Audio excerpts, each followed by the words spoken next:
अल्हम्दुलिल्लाहिल्लज़ी अब्दअल अफ़लाक वल अर्दीन अस्सलातु वस्सलामु अला सय्यिदिल अंबिया वल मुरसलीन। मुझे जो वक्त दिया गया है कोशिश करूँगा, क्योंकि शेख आदिल ने मुझे कहा था कि आपका इतना वक्त होगा, तो मैं सिर्फ दो तीन बातें करके अपनी गुफ्तगू क्लोज़ कर लूँगा। देखें, अक़ीदा-ए ख़त्म नबूवत ये सिर्फ़ उलमा का मसला नहीं है, ना ये पीराने इज़ाम का मसला है। जो अक़ीदा-ए ख़त्म नबूवत का मसला है ना, ये पूरी उम्मत की बका का मसला है। और ये जो लोग आज हमें समझाते हुए नजर आते हैं ना, हालात ठीक नहीं है भाई। हजरत अबू बकर सिद्दीक रदी अल्लाह ताला अन्हो जब आप खलीफा बने, 80,000 नौजवान मुसलमान कज़्ज़ाब ने इकट्ठा कर लिया था। हालात ठीक थे। और फिर मुझे बताएं, मैं इस तारीख की तरफ नहीं जाना चाहता क्योंकि वक्त कलील है। जब मिर्जा ने नबी होने का दावा किया, क्या वजह थी? मेन वजह यह थी कि ये जो गुलामों के अंदर नबी का प्यार है, नबी की मोहब्बत है, ये फाका कश डरता नहीं मौत से, जरा रूह मोहम्मदी इसके बदन से निकाल दो। और आज जो टगे टगे के लोग उलमा को बातें करते हैं, बताओ मिर्जे के मुकाबले के अंदर सबसे पहले अपने हुजरे को किसने छोड़ा था? पीर ने छोड़ा था, अल्लामा ने छोड़ा था, जिसको किबला पीर मेर अली शाह कहा जाता है। जब लोगों ने कहा जनाब आप तो फकीर आदमी हैं, आप तो सूफी हैं, आप अपने हुजरे में रहें, आपने फरमाया मेरे नबी की खत्म नबूवत पे बात आ जाए और मैं हुजरे में बैठा रहूं, ऐसी बगैरत वाली फकीरी हमसे नहीं हो सकती है।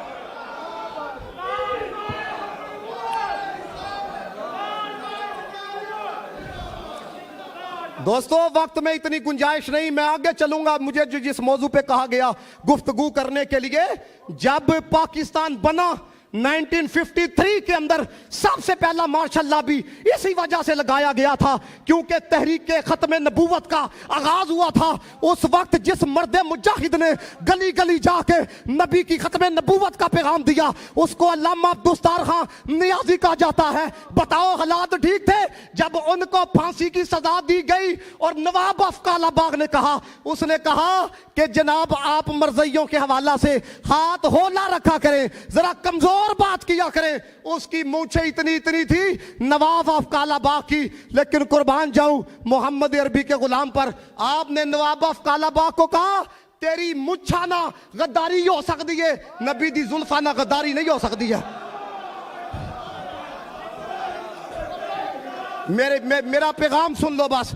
मुझे इस मौजू पे कलाम करने के लिए कहा गया था, अगर वक्त होता तो मैं इस पे कलाम करता। अल्लामा अब्दुस्तार खान नियाजी को जब सजाए मौत दी गई, दोस्ताने मोहतशम, उस वक्त एक ने कहा अगर आप अपने मौकिफ से पीछे ना हटे, आपने हाथ अपना होला ना किया, तो आपको फायर किया जा सकता है। अल्लामा अब्दुस्तार खान नियाजी का जुमला सुनो। आपने कहा दुनिया के किसी कारखाने के अंदर ऐसी गोली बनी ही नहीं है जो अब्दुस्तार खान नियाजी के वजूद से पार जा सके। हमारा जीना भी मुस्तफा के लिए है, हमारा मरना भी मुस्तफा के लिए है। और करारदार याद रखो जितने जवान आए हो, करारदार 1974 के अंदर पेश करने वाला मर्द मुजाहिद अहले सुन्नत व जमात का इमाम था, जिसको अल्लामा शाह अहमद नूरानी कहा जाता है। बाकी सब ने ताईद की, बाकी सब ने साथ दिया। और दोस्ताने मोहतशम, भुट्टो को कायल करने वाले भी इमाम नूरानी जी। जब उसने कहा भुट्टो ने ये तो मौलवियों का मसला है, ये तो मदरीसों का मसला है, किसी पर फतवा लगाना, आपने कहा भुट्टो तू वजीर आजम है, तेरे मुकाबले के अंदर अगर कोई कुर्सी रख दे और कहे मैं वजीर आजम हूं तो तुम क्या कहोगे? उसने कहा या तो वो पागल है या तो वो गद्दार है। इमाम शाह नूरानी ने आंखों में आंखें डाल के कहा अगर तुझे अपनी कुर्सी के मुकाबले में दूसरे की कुर्सी बर्दाश्त नहीं तो हमने भी किसी का कलमा पढ़ा है। दोस्तों, ये जज्बाती बातें नहीं, खुदा की इज्जत की कसम, ये सिलसिला चलता चलता अमीरुल मुजाहिदीन अल्लामा खादम हुसैन रज़वी रहमतुल्लाह ताला अलैह तक पहुंचा। सुनो जो हमें बात करते हैं, ओ भाई इन सर्द हवाओं के अंदर आके लोग तो अपने बाप को छोड़ देते हैं, लोगों ने अपने खानदानों को छोड़ा है। वो केड़ा है जिसने नौजवानों में इश्क रसूल का चिराग जलाया है? मैंने कहा गैर जानिबदारों के सोच, तेरा दिल कहेगा उसको अल्लामा खादम हुसैन रज़वी कहा जाता है। क्या बात।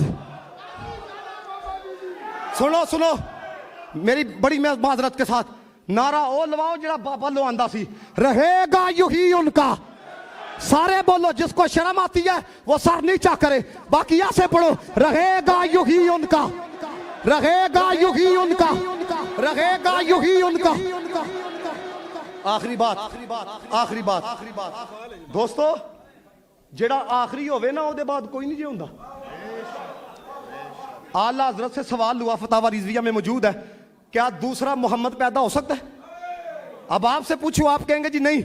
आला हजरत ने जिस तरह जवाब दिया सुनो, आपने कहा कि वो मोहम्मद सल्लल्लाहु अलैहि वसल्लम जो अल्लाह के रसूल हैं, अव्वल भी हैं, आखिर भी हैं, जाहिर भी हैं, बातिन भी हैं, सारे नबियों के सरदार भी हैं, मालिको मुख्तार भी हैं, अल्लाह ने खत्म नबूवत का ताज भी उन्हीं के सर पे सजाया है। फरमाया तूने पूछा है दूसरा मोहम्मद पैदा हो सकता है? सुन, जिस तरह दूसरा खुदा नहीं हो सकता उसी तरह दूसरा मुस्तफा नहीं हो सकता।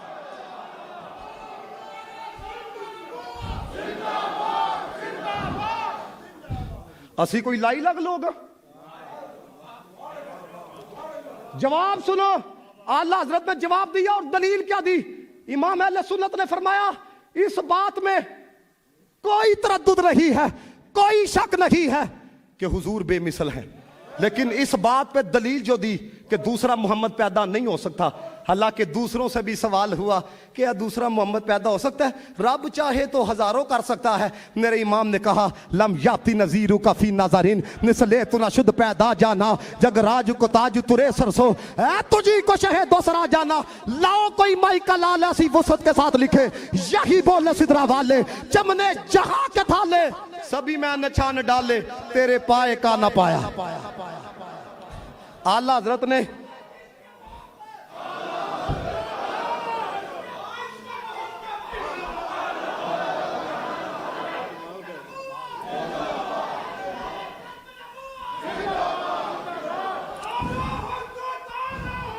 इश्को मोहब्बत, इश्को मोहब्बत। दोस्तों आला हजरत ने दलील क्या दी वो सिर्फ आपको सुनाना चाहता हूं कि आखिरी एक ही होता है। आपने जब ये कहा ना कि जिस तरह दूसरा खुदा नहीं हो सकता उसी तरह दूसरा मुस्तफा, दलील क्या दी? आपने फरमाया शक कोई नहीं, हुजूर बेमिसल बेमिसाल है। अगर फर्ज कीजिए कि दूसरा मोहम्मद पैदा हो सकता है, अब बड़ी तवज्जो से सुनिएगा क्योंकि यह समझाने वाली बात है। फरमाया फर्ज कीजिए अगर दूसरा मोहम्मद पैदा हो सकता है, तो फरमाया सवाल ये पैदा होता है वो जो दूसरा होगा आखिरी होगा या नहीं होगा? जवाब समझ आ जाए खुद बोलोगे आप। फरमाया सवाल ये पैदा होता है वो जो दूसरा होगा आखिरी होगा या नहीं होगा? फरमाया जे आखिरी नहीं ना फिर मोहम्मद नहीं।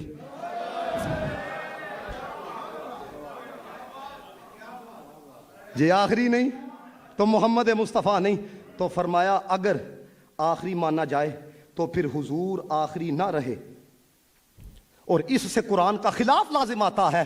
लिहाजा पता यह चला आखिरी वही है जिसको खुदा ने आखिरी कुरान में कह दिया है।